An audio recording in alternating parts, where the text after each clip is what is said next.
Hi, some brief reflections on Psalm 52. Psalm 52 has 9 verses, and it is referencing 1 Samuel 21 and 22. David has been betrayed by Doeg the Edomite, and it's worth reading. 1 Samuel 21 and 22, Doeg sees David and his men being ministered to and provided for by the priest Ahimelech. And Doeg goes and tells King Saul, who's after David. And this Psalm 52 struck me really for 2 reasons. The first 7 verses out of 9, David is not addressing the Lord. He's addressing this guy. He is speaking to Doeg. He is pouring out his frustration, his anger. He's speaking to him almost as if he was God. He's condemning his actions. He's calling out his destiny. He's saying in verse 7, it's very powerful. He says, the righteous will laugh at you because God was not your stronghold, but you put your hope in wealth and you became strong, destroying other people. Then David, verse 8, speaks about his own self, his own confidence, that he's like an olive tree in the courts of God. And then the very last verse, verse 9, then David addresses God, speaks to God. But the first 7 verses, David is speaking to the man. And that just struck me as interesting because it's in our body of prayers, as it were. But you know, as believers, in a sense, there's a time to rebuke the enemy, not just to pray to God about the enemy, but Jesus, you know, on one level, Jesus spoke to the devil. In Mark 5, when he's casting out 1,000 demons out of one man, Jesus is commanding them out, and they are kind of negotiating with Jesus. They're saying, please don't send us to hell, send us into those pigs, and Jesus allows it to happen.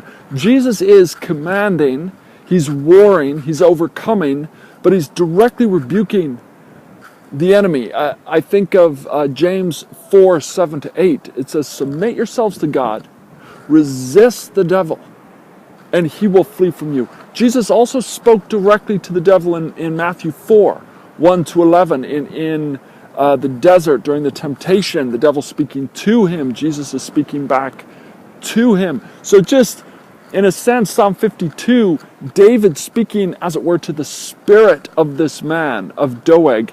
It's almost like the Christian today rebuking the devil in the name of Jesus Christ. The second thing that struck me is that David was not, he had just been betrayed by this man. His life is in danger. He is running. He is not even safe with a king where he's kind of hiding his parents. And David is under huge pressure. But David takes up issue with the evil. He didn't take up issue with God. Not in this one. He didn't say, God, where were you? Now, there's a time for that. Psalm 10, 1 and 2. God, why do you hide yourself in times of trouble? Right? But this psalm, what struck me was a different approach. And there's a time for this approach too. I often question, where is God? But there is a time, as it were, to be upset with and to see the evil as at the hands of men. David was not saying, God, where were you in this struggle and this stress? He was saying, this evil was done through this man. I'm not happy with that. And David focused on the failing of man, not on his questions of God. I think of Ezekiel 18:25. God says, you say, I am unjust. He says, is it not you who is unjust? Doeg was unjust. You know, I leave you with this. Often when I question, where is God? I can't really answer that. The question can be fair. God will allow it, like we referenced in Psalm 10 and many other Psalms. God doesn't hide from our questioning of God and our falling on God.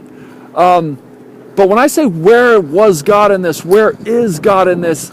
And I can't really answer that. If I am to say, where was man in this?